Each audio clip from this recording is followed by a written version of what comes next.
Baguslah, kau memang berani.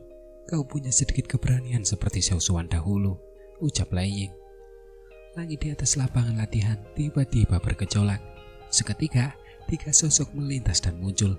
Mereka adalah trio Guyuan di dalam aula besar. Tawa keras itu terdengar dari mulut pria mirip menara logam di sebelah kirinya. Di sisi lain, Sun Er sedikit mengernyit saat berdiri di panggung tinggi tak jauh darinya. Gu Hua di sampingnya memasang wajah muram saat ia berbicara dengan nada sedikit kesal.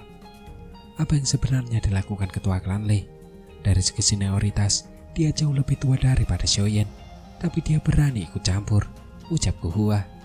Mereka semua mengerti bahwa meskipun Xiaoyan saat ini bisa disebut sebagai orang paling luar biasa di antara generasi muda penua Dogi, pihak lain di sini adalah kepala klan Lei.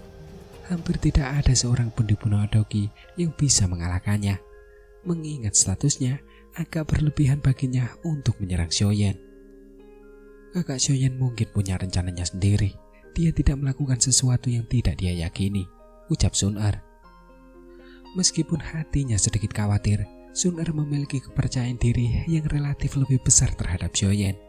Ia tahu Xiaoyan tidak akan melakukan sesuatu yang terlalu gegabah. Karena Xiaoyan berani menerima tantangan itu, kemungkinan besar ia memang memiliki kepercayaan diri. Gu Hua di sampingnya tertawa getir mendengar ini. Lei Ying adalah dosing bintang 8. Membayangkan levelnya saja sudah membuat mereka merasa sedikit tak berdaya, dan untuk melawannya saja bahkan tidak perlu dikatakan. Kebanyakan orang yang hadir merasa sangat terkejut karena Xiaoyan berani menerima tantangan Lei Ying. Seketika, semua orang saling berpandangan. Mata mereka tertuju pada sosok kurus yang berdiri di lapangan latihan.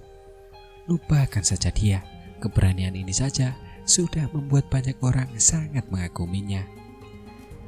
Ekspresi Lei Dong tampak sangat rumit saat melirik Xiaoyan. Setelah itu, ia mundur diam-diam. Serangan penuhnya sebelumnya tak memungkinkan Xiaoyan mundur selangkah pun. Di sisi lain, ia telah dikalahkan oleh telapak tangan tajam lawannya. Kenyataan pahit telah menunjukkan jurang pemisah di antara keduanya. Lei Yun menundukkan kepalanya dengan lesu sambil berdiri di belakang Lei Dong. Sebelumnya, mereka bersepuluh bergandengan tangan, tetapi Xiaoyan akhirnya tidak menatapnya. Saling serang diam-diam seperti ini mungkin membuat mereka sedikit geram, tetapi seringkali mereka merasa tak berdaya. Mereka bahkan tidak ragu bahwa jika Xiaoyan benar-benar memiliki pikiran seperti itu, kemungkinan besar lambaian tangannya yang tak disengaja telah menyebabkan mereka bersepuluh langsung terkapar di tanah. Namun, ia tidak melakukannya. Mungkin ia merasa jijik dengan tindakan seperti itu. Di mata Xiaoyan, mereka tampak seperti serangga yang dengan angkuh mencoba mengguncang pohon raksasa. Seorang ahli sejati tidak akan pernah peduli dengan provokasi yang lemah. Lei Yun berpikir jika ia tidak menggoda Sun Er dengan kata-katanya, kemungkinan besar Xiaoyan bahkan tidak akan repot-repot menatapnya. Meskipun orang ini sangat kuat, dia benar-benar tidak tahu batasnya. Kepala klan adalah dosing bintang 8. Bahkan 50% kekuatannya lebih dari cukup untuk menghadapi dosing bintang 7 biasa, gumam Lei Yun ragu sejenak sambil melangkah mundur. Diamlah, ucap Lei Dong. Lei Dong berteriak dingin dan memelototi Lei Yun dengan tajam. Kemudian ia menegur dan berkata, "Tidakkah kau merasa sudah cukup mempermalukan dirimu sendiri? Jika bukan karena kalian bersikeras datang ke sini, semua ini tidak akan terjadi. Bahkan, jika Xiaoyan tidak dapat menerima serangan dari ketua klan, reputasinya tidak akan rusak. Sebaliknya, banyak orang akan mengagumi keberaniannya," ucap Lei Dong. Lei Yun mengecilkan bahunya setelah melihat Lei Dong marah. Ia buru-buru menutup mulutnya, karena pada dasarnya Lei Dong memiliki prestasi yang relatif tinggi di dalam hati mereka. Itu kasih kecil dari klan Xiao. Dia memang tampak setara dengan Xiaoshuan dalam hal keberanian, ucap Yan Jin. Kepala klannya yang memiliki sepasang alis merah cerah berdiri di langit dan menatap Xiaoyan di bawah dengan tatapan aneh. Kemudian ia langsung tertawa. "Lei Ying, bukankah agak tidak pantas bagimu untuk melawan Xiaoyan mengingat statusmu?" ucap Guyuan berbicara dengan suara lemah. Bukannya kau tidak tahu temperamenku? Aku tidak pernah peduli usia dan status saat bertarung dengan orang lain. Yang kupedulikan hanyalah kemampuan, ucap Lei Ying. Tawa Lei Ying bagaikan guntur yang terus bergema di langit. Ia langsung menatap Xiaoyan dan kemudian tertawa. Namun, karena ketua klan Guyuan sudah mengatakannya seperti ini, kita bisa melupakannya jika kau menganggapnya berbahaya, ucap Lei Ying. Xiaoyan sudah lama mendengar tentang nama besar kepala klan Lei Ying. Merupakan suatu kehormatan bagiku untuk bisa bertarung denganmu, ucap Xiaoyan. Xiaoyan tersenyum. Ia mengejutkan orang lain dengan tidak sekedar mengambil kesempatan dan kemudian mundur. Sebaliknya, ia menerima pertarungan dengan tersenyum. Kemungkinan besar ketika klan perlu berdiskusi mendalam tentang masalah klan Hun, bahkan mungkin perlu ada aliansi. Sebaiknya kedua belah pihak ditempatkan pada posisi yang setara saat berdiskusi seperti itu. Jika tidak, pada akhirnya akan ada masalah yang tidak perlu. Cara terbaik untuk mendapatkan kedua belah pihak pada posisi yang sama adalah dengan menunjukkan kekuatan yang akan dijunjung tinggi oleh pihak lain. Lei Ying adalah seorang doseng bintang 8. 50% kekuatannya mampu menghancurkan doseng bintang 7 biasa. Sedangkan saat ini, Xiaoyan memiliki kekuatan doseng bintang 6 tingkat menengah. Jika ia menggunakan bantuan lain, kekuatannya akan setara dengan doseng bintang 7. Oleh karena itu, bukan tidak mungkin untuk menerima serangan Lei Ying yang mengandung 50% kekuatan Lei Ying. Kata-kata Xiaoyan sekali lagi mengejutkan banyak orang. Lei Ying pun tanpa sadar tertawa terbahak-bahak. Kemudian ia berkata, "Baguslah, nak, kau benar-benar cocok dengan seleraku," ucap Lei Ying. Guyuan di sampingnya tersenyum tipis melihat ini. Ia melirik Xiaoyan tetapi tidak berkata apa-apa lagi. Lei Ying perlahan menurunkan tubuhnya dari langit. Kedua tangannya disilakan di dada. Cahaya petir hitam menyelimuti tubuhnya. Ada aura mengerikan yang samar menyebar diam-diam. Hal ini membuat orang-orang di sekitar tempat latihan tanpa sadar mundur beberapa langkah. Ekspresi mereka ketakutan saat mereka melihat sosok yang seperti menara logam itu. Xiaoyan menatap Lei Ying dengan ekspresi muram. Ia langsung menarik nafas dalam-dalam. Sebuah pikiran melintas di benaknya dan Nyi kecil pun menyatu dengan jiwanya. Api merah muda pun menembus keluar dari tubuhnya. Tubuhnya pun menjadi sebening kristal kaca merah muda. Xiaoyan secara alami segera melepaskan tubuh api pemusnahan saat berhadapan dengan lawan sekuat itu. Ada 6 jenis aroma api surgawi di dalam tubuhnya, ucap Yanjin. Mata Yanjin memancarkan kelihatan aneh saat ia menatap Xiaoyan. Dengan penglihatannya yang tajam, ia hanya perlu sekali lirikan untuk melihat jumlah api surgawi yang menyatu dalam api merah muda itu. Oleh karena itu, wajahnya pun langsung terkejut. Ia telah mengalami sendiri betapa sulitnya menggabungkan api surgawi. Menggabungkan 2 api surgawi saja sudah menguras seluruh tenaganya. Ia bahkan tak pernah membayangkan bisa menggabungkan 6 jenis api surgawi. Banyak pasang mata tertuju pada tubuh Xiaoyan. Mereka memandangi tubuhnya yang tiba-tiba berubah sebening kaca. Banyak dari mereka memasang wajah terkejut.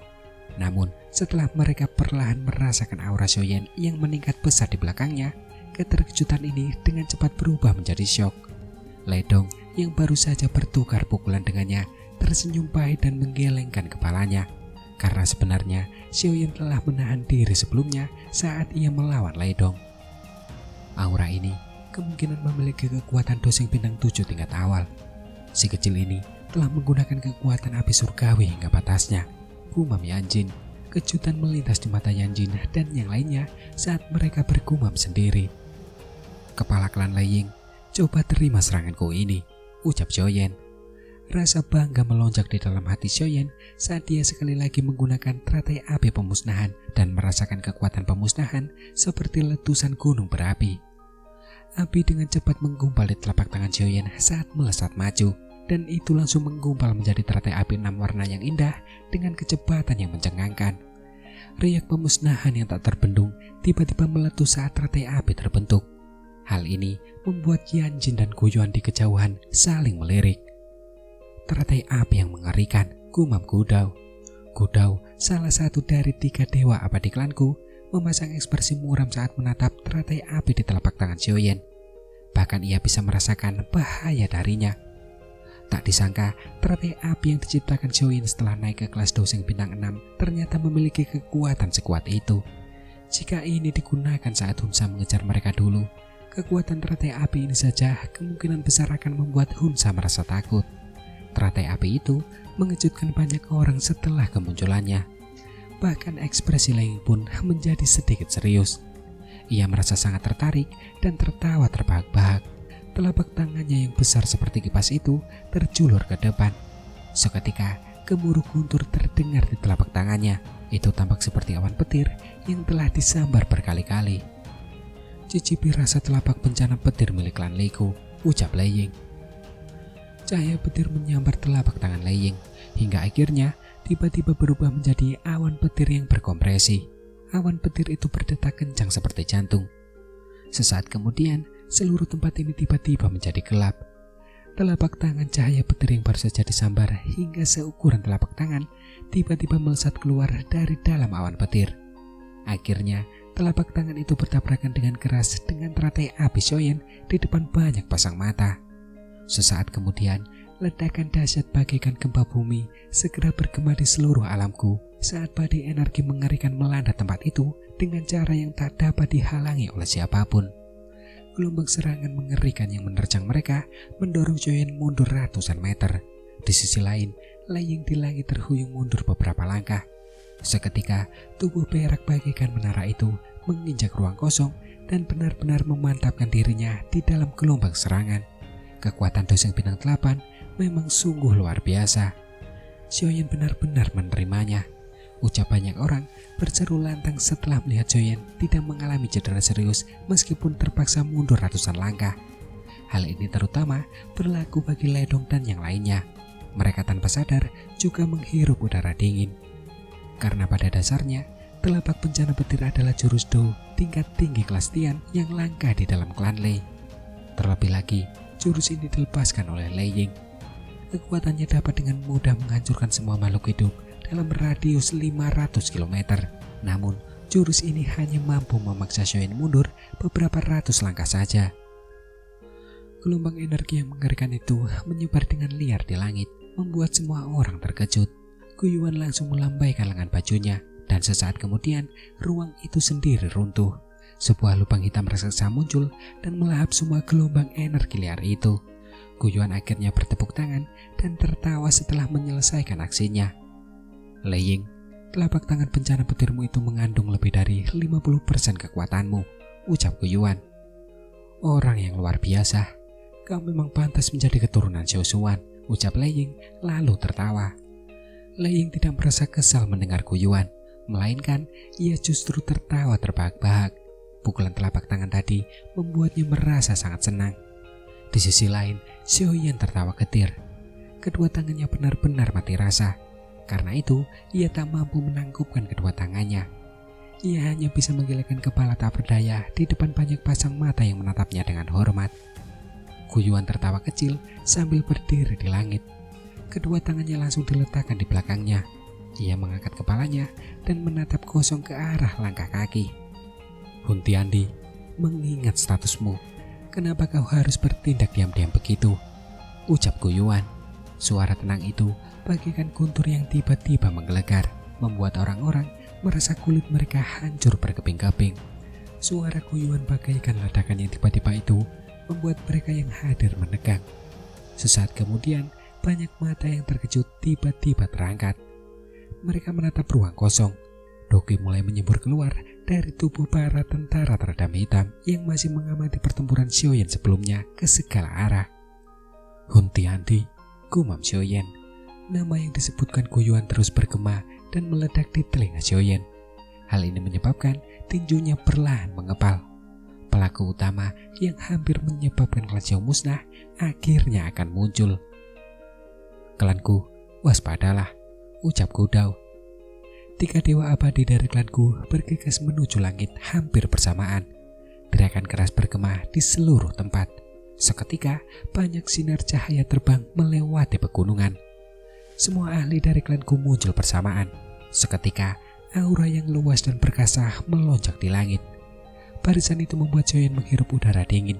Apakah ini kekuatan klanku yang sebenarnya? Tubuh Guyuan melayang di langit sementara Doki mengalir deras. Kedua tangannya diletakkan di belakangnya. Ekspresinya tenang saat ia menatap ruang kosong. Meskipun tidak ada apa-apa di sana, ia tidak menunjukkan niat untuk mengalihkan pandangannya. Kepala klan Guyuan, ada apa? Ucap Yanjin dan Laying menjadi serius saat ini. Tubuh mereka bergerak dan mereka muncul di samping Guyuan. Mata mereka menatap ke arah dunia yang kosong. Namun mereka tidak merasakan apapun. Seketika rasa waspada yang besar muncul di hati mereka. Meskipun kekuatan mereka besar, mereka masih sangat takut pada orang dari klan Hun itu. Hun Tiandi benar-benar ada di sini. Mungkinkah mereka berniat menyerang klanku? Ucap Yanjin berbicara dengan suara berat. Bahkan ia tanpa sadar mengernyitkan dahinya setelah mengucapkan kata-kata ini. Karena pada dasarnya, klanku bukanlah klan yang bisa dibandingkan dengan klan kuno lainnya. Bahkan jika klan Hun melancarkan serangan habis-habisan, akan sulit bagi mereka untuk menghancurkan klanku seperti yang mereka lakukan terhadap klan Ling dan juga yang lainnya. Guyuan tetap diam dan tidak menjawab. Matanya hanya berfokus pada titik itu. Pegunungan yang awalnya berisik menjadi sunyi senyap setelah ia terdiam. Samar-samar terdengar debaran jantungnya yang cepat. Semua orang mengerti seperti apa pemandangan yang akan muncul hari ini jika klan Hun benar-benar muncul. Adegan itu akan sangat jauh dari apa yang dapat dibandingkan dengan pertempuran di klan Yao. Keheningan di tempat itu berlanjut selama beberapa menit. Namun tak seorang pun berani bersantai. Banyak pasang mata menatap tajam ke arah titik di udara itu. Fokus hening semacam ini berlanjut selama beberapa menit lagi sebelum ruang kosong itu tiba-tiba membentuk banyak riak. Tawa pelan perlahan terdengar di saat yang bersamaan. Guyuan, sudah lama kita tidak bertemu, tapi persepsimu masih setajam dulu, ucap Hun Tiandi. Kemunculan suara ini langsung membuat semua ahli dari klanku perlahan mempersiapkan diri. Dogi bersiul seperti banjir di dalam tubuh mereka. Gerakan sekecil apapun akan dengan cepat memicu serangan dahsyat. Fluktuasi ruang menyebabkan pusaran perlahan terbentuk. Sebuah tangan panjang segera terulur dari dalam pusaran. Tangan itu memegang puncak pusaran, sementara sosok perlahan keluar darinya dan akhirnya muncul di depan mata semua orang. Orang yang keluar dari pusaran itu mengenakan kain putih keabu-abuan. Ia tampak berusia sekitar 30-an. Wajahnya tampan dengan sepasang mata yang luar biasa cerah. Bahkan seolah ia mampu melihat isi hati. Kesan pertama yang diberikan orang ini adalah ia adalah sosok yang berbudi luhur. Jika orang ini memegang buku, kemungkinan besar ia akan tampak seperti seorang cendekiawan. Namun, justru penampilan pria ini yang tampak seperti seorang sederhana lemah yang membuat Laying dan Yanjin menjadi sangat serius. Bahkan Guyuan pun memusatkan perhatiannya pada orang ini. Dia adalah kepala klan Hun Tiandi, gumam Xiaoyan. Xiaoyan tertegun melihat pemandangan ini. Jelas bahwa ia tak bisa menghubungkan pria yang tampak hangat dan anggun ini dengan faksi paling aneh dan paling jahat di benua Dogi. Beberapa sosok manusia perlahan keluar dari pusaran di belakang pria ini setelah ia muncul. Orang yang memimpin di depan diselimuti api hitam. Anehnya, itu adalah api pelahap ketiadaan yang pernah ditemui Xiaoyan di klan Yao saat itu. Di belakangnya adalah 4 orang suci iblis dari klan Hun. Sepertinya sangat sulit menemukan barisan lain seperti ini di seluruh benua Dogi. Dengan kemunculan orang-orang ini, semua tetua klanku mulai menunjukkan ekspresi tegang. Banyak penghalang cahaya pertahanan muncul dari dalam pegunungan. Cahaya saling bersilangan membuatnya tampak sangat cemerlang. Klanku benar-benar sangat ramai hari ini. Guyuan, Laying, Yanjin, kita sepertinya sudah ribuan tahun tidak berkumpul, bukan? Ucap Hun Tiandi yang berdiri di langit dan tersenyum tipis di hadapan penghalang pertahanan yang tak terhitung jumlahnya di bawah. Suaranya juga lembut saat berbicara. Hun Tiandi, ini bukan tempat yang seharusnya kau datangi, ucap Guyuan. Mata Guyuan tertuju pada pria berpakaian putih dan berkata perlahan, tidak ada tempat di sini yang tidak seharusnya aku kunjungi, ucap Hun Tiandi sembari tertawa. Keduanya bersikap seolah-olah sedang mengobrol santai. Suara mereka berdua bahkan sangat tenang. Hun Tiandi, apakah klan Hun mau bertanggung jawab atas hilangnya klan Ling, klan Si dan klan Yao? Ucap Laying berteriak dengan suara tegas. Meskipun ia sudah agak menyadari situasinya, ia masih sangat ingin bertanya. Ada beberapa jawaban yang hanya perlu kau ketahui di dalam hatimu, ucap Huntiandi tersenyum santai dan berkata. Matanya perlahan menyapu area di bawahnya. Rasa dingin tanpa sadar menyergap jiwa setiap orang yang tertangkap oleh tatapannya. Meskipun tatapannya tampak damai, ada rasa dingin yang sama sekali tanpa emosi di baliknya. Seolah-olah segala sesuatu di dunia ini tak berbeda dengan sehelai rumput di matanya. Kau memang orang yang bertanggung jawab atas semua itu, ucap Lei Ying.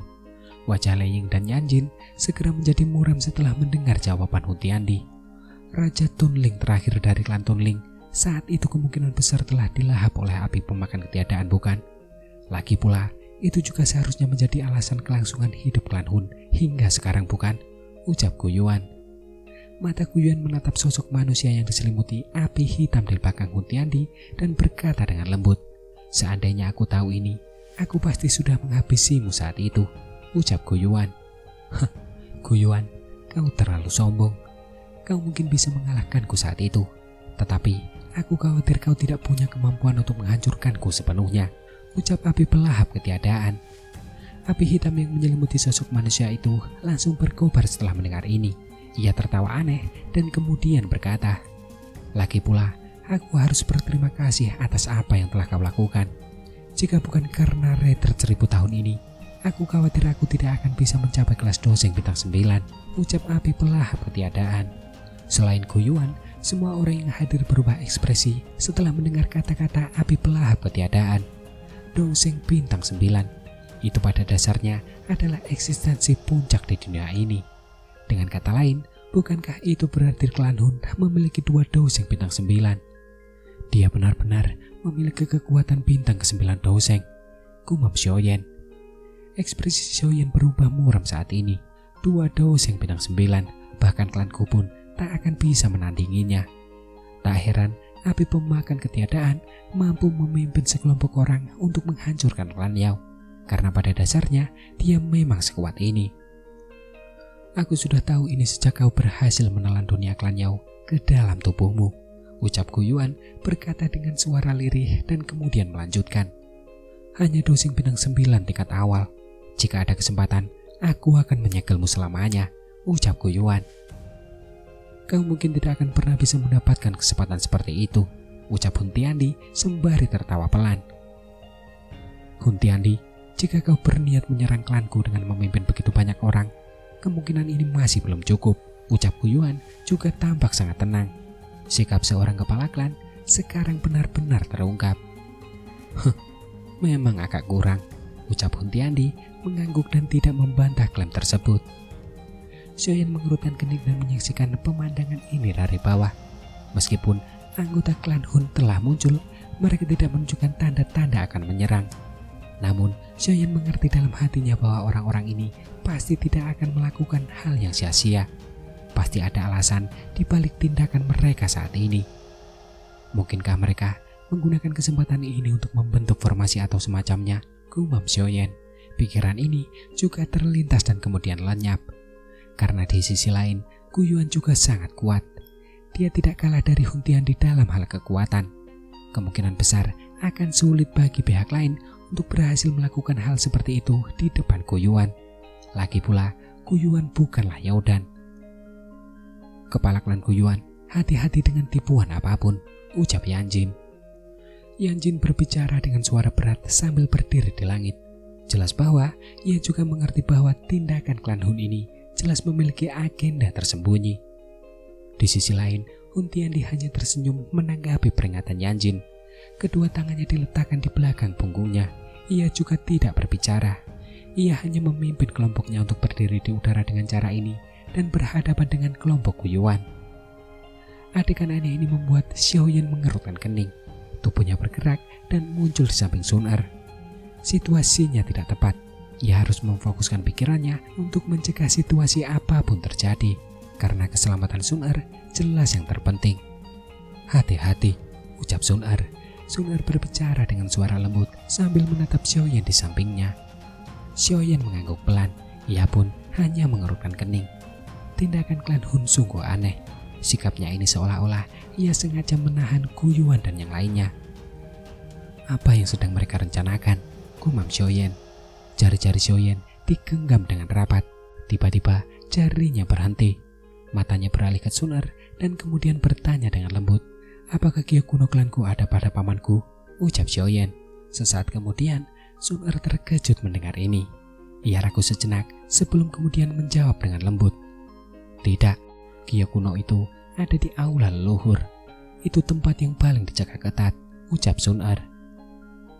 "Sebagian besar ahli di aula leluhur seharusnya sudah datang ke sini, bukan?" ucap Xiaoyan sembari memandang para ahli dari klanku di langit dan berkomentar. Sun Er menyapukan pandangannya yang indah ke seliling tempat itu. Seketika ekspresinya sedikit berubah. Ia memang menemukan bahwa banyak ahli dari aula leluhur telah tertarik ke sini. "Tujuan klan Hun adalah Gyo kuno klanku," ucap Xiaoyan. Ekspresi Xiaoyan berubah muram setelah melihat wajah Sun Er. Ia mengangkat kepalanya dan kemudian berteriak, "Pamanku, hati-hati dengan Gyo kuno klanku," ucap Xiaoyan. Guyuan yang sedang berhadapan dengan Hun Tiandi di langit tiba-tiba berubah ekspresi. Sebelum ia sempat berteriak keras, sirene yang tergesa-gesa tiba-tiba terdengar dari kedalaman pegunungan. Itu adalah peringatan dari aula leluhur. Sirene peringatan yang tergesa-gesa bergema di seluruh alamku hingga memegahkan telinga. Hal itu menyebabkan ekspresi semua anggota klanku tiba-tiba berubah drastis. "Hun Tiandi," ucap Guyuan. Ekspresi Guyuan sedingin es, matanya menatap Hun Tiandi. Tiba-tiba langit menjadi jauh lebih redup. Energi alam yang besar dan dahsyat bersiul dari belakang. Energi itu menghubungkan langit dan daratan. Dilihat dari kejauhan, energi itu tampak seperti gelombang energi yang tak berujung. Suara cipratan energi juga terus bergema di alam itu. Gelombang energi biasanya hanya terbentuk ketika terjadi fenomena alam yang tidak wajar. Pemandangan spektakuler ini juga merupakan sesuatu yang tak terjangkau oleh kekuatan manusia. Namun, gelombang energi itu yang mungkin tak akan terlihat dalam 100 tahun sebenarnya terbentuk hanya dalam pikiran Guyuan. Kekuatan Doseng Bintang 9 memang benar-benar menakutkan. Gelombang energi yang seakan tak berujung itu terus bergolak. Tekanan yang menyebar itu bahkan membuat Hunyan dan 4 sen iblis klan Hun lainnya memasang ekspresi yang sangat serius. Mereka yakin jika mereka menyerang, kemungkinan besar mereka tidak akan mampu bertahan bahkan dalam beberapa kali pertukaran melawan Guyuan. Tubuh dan bahkan jiwa mereka akan hancur berkeping-keping di bawah tekanan yang mengerikan itu.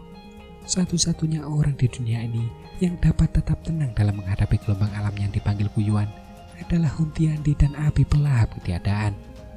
Ekspresi Guyuan dingin. Seberkas cahaya tiba-tiba menyebar dari kedalaman pegunungan. Sesosok yang agak menyedihkan bergegas maju dan berteriak dengan suara tajam.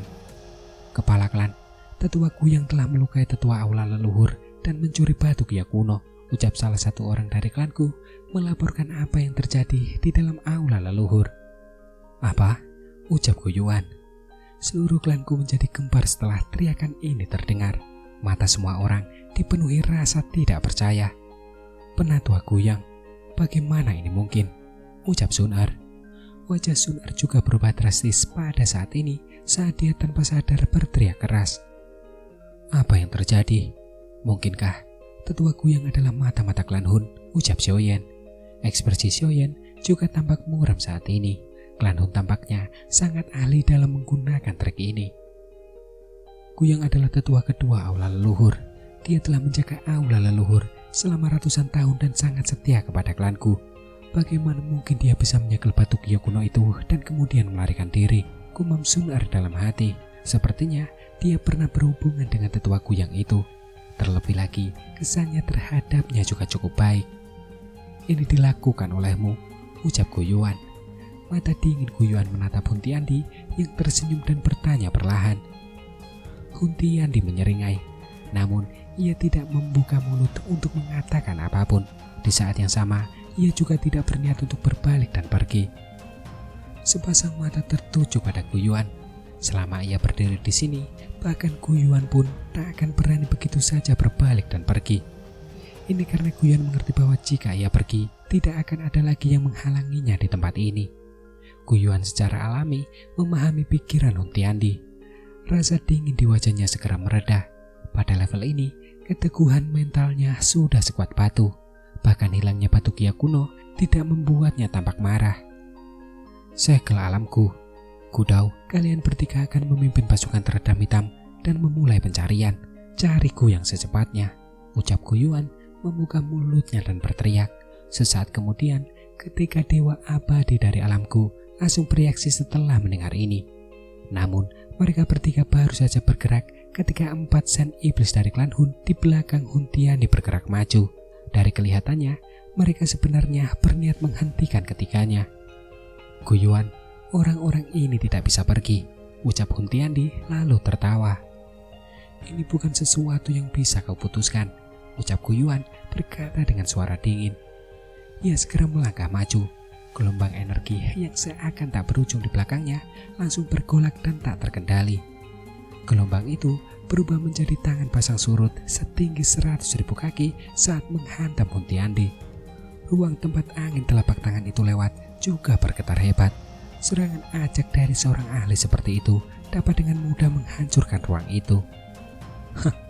Apa kau akhirnya tidak bisa mengendalikan diri dan ingin bertarung? Tapi kau harus sadar bahwa ini hanya akan berdampak kecil padaku, ucap Hun Tiandi tersenyum setelah melihat serangan Guyuan yang menggetarkan bumi. Ia mengangkat telapak tangannya dan sebuah lubang hitam terbentuk di telapak tangannya. Lubang itu membengkak hingga 100.000 kaki dengan kecepatan yang mengejutkan, hingga kemudian langsung melilit seluruh alam ini. Melihat lubang hitam gelap itu, bahkan Xiaoyan dan yang lainnya merasakan hawa dingin yang menjalar di hati mereka. Mereka yakin jika mereka terjerat ke dalamnya, bahkan jiwa mereka pun akan lenyap dalam sekejap. Sesaat kemudian, tangan pasang surut raksasa di langit yang jauh bertabrakan dengan keras dengan lubang hitam. Namun, tidak ada suara keras yang mengguncang bumi. Hanya garis spasial yang sedikit runtuh dan kekuatan penghancur yang meluap yang terlihat. Jika bukan karena alamku yang telah diperkuat selama ribuan tahun, pertarungan antara keduanya akan menyebabkan ruang terkoyak secara langsung. Melihat Guyuan benar-benar menyerang Hun Tiandi, ekspresi Yanjin dan Lei Ying sedikit berubah. Mereka bertukar pandang sebelum tiba-tiba mengangguk pelan.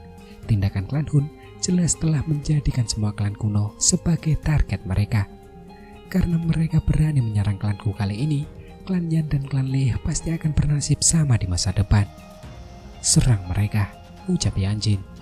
Teriakan Yanjin terdengar pelan dan keduanya melesat bersamaan. Aura mengerikan dari doseng bintang 8 langsung melesat ke awan. Tekanan darinya menyebabkan ruang itu sendiri mengeluarkan suara berderit pelan. Kekuatan dari serangan simultan mereka berdua tentu saja cukup kuat. Lagi pula, selain Guyuan, Hun Tiandi, dan api pemakan ketiadaan, mereka mungkin adalah ahli terkuat di benua ini. Saat dua Yanjin hendak menyerang, api pemakan ketiadaan yang sedari tadi diam berdiri hanya tertawa. Ia melangkah maju, menembus ruang, dan muncul di hadapan mereka berdua. Api hitam terus meletus dari dalam tubuhnya, hingga akhirnya api itu berubah menjadi sepasang tinju naga hitam raksasa yang mengelilinginya. Raungan naga juga seketika mengguncang langit. Dua Yanjin menengus dingin setelah melihat api pemakan ketiadaan menyerang. Meskipun Yanjin sudah melangkah ke kelas doseng bintang 9, ia hanyalah doseng bintang 9 tingkat dasar. Di sisi lain, mereka berdua adalah doseng bintang 8 tingkat lanjut. Jika mereka bekerja sama, mereka tidak akan kalah dari api pemakan ketiadaan. Sun-Er, pimpin yang lain dan telusuri gunung. Ku yang jelas tidak berhasil kabur. Tangkap dia dan rebut kembali Gio kuno itu, ucap Guyuan. Di sisi lain, Kudau di langit tampak muram saat dia berteriak dengan tegas. Semua tetua yang tersisa, siapkan formasi besar untuk menjaga klan. Segel alamku dan pegunungan. Jangan biarkan klan Hun lolos, ucap Kudau. Sesaat kemudian, para tetua di langit bereaksi serempak setelah mendengar teriakan keras Kudau. Pertarungan yang terjadi di langit itu hanyalah adu mulut, tetapi mereka perlu waspada terhadap taktik tersembunyi klan Hun. Oleh karena itu, mereka tidak dapat membagi perhatian terlalu banyak untuk membantu. Kakak King Yang, carilah di gunung itu, ucap Sun-Er. Sun-Er memasang ekspresi serius saat ini. Matanya yang indah menatap kelompok King Yang sambil berteriak. Dipahami, ucap King Yang. Gu Qingyang dan jajaran atas pasukan teredam hitam segera memberi hormat setelah mendengar perintah itu. Banyak sosok hitam menyerbu seperti belalang dan memasuki pegunungan untuk memulai pencarian sekecil apapun. Ekspresi Xiaoyan berubah muram saat ia menyaksikan klan Gu berhadapan dengan musuh besar dalam sekejap. Meskipun klan Hun tidak mengirim pasukan besar kali ini, beberapa orang di langit mewakili jajaran atas klan Hun. Barisan ini berkali-kali lipat lebih kuat dibandingkan saat mereka menyerang klan Yao. Selain itu, Xiaoyan juga mengerti bahwa meskipun pertempuran di langit tampaknya mampu menghancurkan dunia, kedua belah pihak hanyalah menguji kekuatan satu sama lain atau mungkin mengulur waktu. Dan alasan mereka menunda waktu jelas karena Guiyang. Klan Hun nampaknya mengulur waktu hingga Guiyang menampakkan diri dan menyerahkan kiok kuno itu kepada mereka, sementara klan Gu menunda waktu untuk mencari orang tersebut dan merebut kembali kiok kuno itu. Dan oleh karena itu, faktor terpenting dalam pertarungan yang tampaknya intens ini adalah Guiyang yang telah mencuri batu kiok kuno. Mata Xiaoyan menatap pegunungan ini. Meskipun pasukan teredam hitam mencari kemana-mana, mereka tidak kunjung membalas. Ia langsung mengerutkan kening dan kemudian bertanya, "Sun-Er, seperti apa kekuatan Guiyang?" ucap Xiaoyan. "Kelas dosing bintang 5 tingkat lanjut," ucap Sun-Er menggertakkan giginya. Guiyang ini bisa dibilang salah satu individu terkuat di klanku. Namun siapa sangka dia benar-benar akan melakukan hal seperti itu. "Apakah jiwanya telah mencapai alam surgawi yang sempurna?" ucap Xiaoyan kembali bertanya lagi. "Kurasa tidak. Mungkin masih ada celah untuk mencapai tingkat kesempurnaan," ucap Sun-Er merenung sejenak sebelum menjawab. "Melatih jiwa seseorang menuju alam surgawi yang sempurna bukanlah tugas yang mudah." "Bantu aku berjaga," ucap Xiaoyan. Xiaoyan segera menyipitkan matanya setelah mendengar ini. Ia langsung duduk di udara dan memberikan instruksi. Sesaat kemudian, segel terbentuk di tangannya dan jiwanya kembali menyatu dengan Nyi kecil. Seketika, kekuatan spiritualnya yang agung melonjak kembali. Kekuatan spiritual tak terlihat menyebar ke segala arah dari dahi Xiaoyan seperti banjir. Hingga akhirnya, dengan cepat ia mengamati pegunungan yang tak tertandingi luasnya.